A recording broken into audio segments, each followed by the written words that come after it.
नमस्कार, मी संगीता शंकर जाधव, प्रभाग क्रमांक 26 व 24 मधून भारतीय जनता पार्टीची इच्छुक उमेदवार आहे. भारतीय जनता पार्टीकडून भरघोस मताने निवडून येण्याचा संकल्प केला आहे.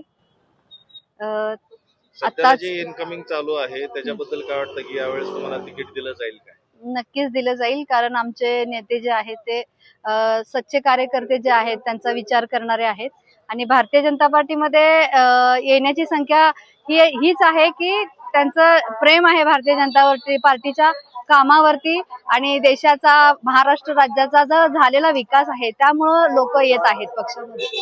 स्मार्ट सिटीचा लाभ सर्वसामान्य जनतेपर्यंत पोहोचला आहे का, तुम्हाला काय वाटतं? स्मार्ट सिटीची मर्यादा ठरलेली होती सोलापूर शहरामध्ये, त्यामुळं जे शहर भाग आहेत तिथं कामं आपली झालेली आहेत.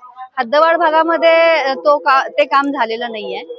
पंतप्रधान नरेंद्र मोदी आणि मुख्यमंत्री साहेब देवेंद्र फडणवीस यांचं नाव सोडून तुमची वैयक्तिक ताकद किती आहे या निवडणुकीमध्ये? मला काय म्हणायचंय, देवेंद्र फडणवीस साहेब असतील, मोदी साहेब असतील, कमळ हीच आमची ताकद आहे आणि स्वतःचं जे प्रामाणिकपणे केलेलं काम आहे आणि पक्षामध्ये राहून एकनिष्ठ राहून जे प्रत्येक घरापर्यंत जाऊन प्रत्येकाच्या समस्या सोडवण्याचं काम केलेलं आहे, त्यामुळे मला ठाम विश्वास आहे की यावेळेस लोक माझ्यावरती तितकंच प्रेम करतील, तितक्याच विश्वासाने मला निवडून देतील. तुमच्या प्रभागामध्ये काय चालतो? चेहरा चालतो का पक्षाचं चिन्ह चालतं? दोन्हीही चालतं. पक्षाचं चिन्ह महत्वाचं आहे, चेहराही तितकाच महत्वाचा आहे. माझा प्रभाग 24 आहे हद्दवाढ भागामध्ये आणि तिथं लोक जाणकार आहेत की कोणता व्यक्ती काम करतोय आणि कोणाला द्यायला पाहिजे इतकं त्यांना कळतं, त्यामुळं निश्चिंत आहे त्याबाबत.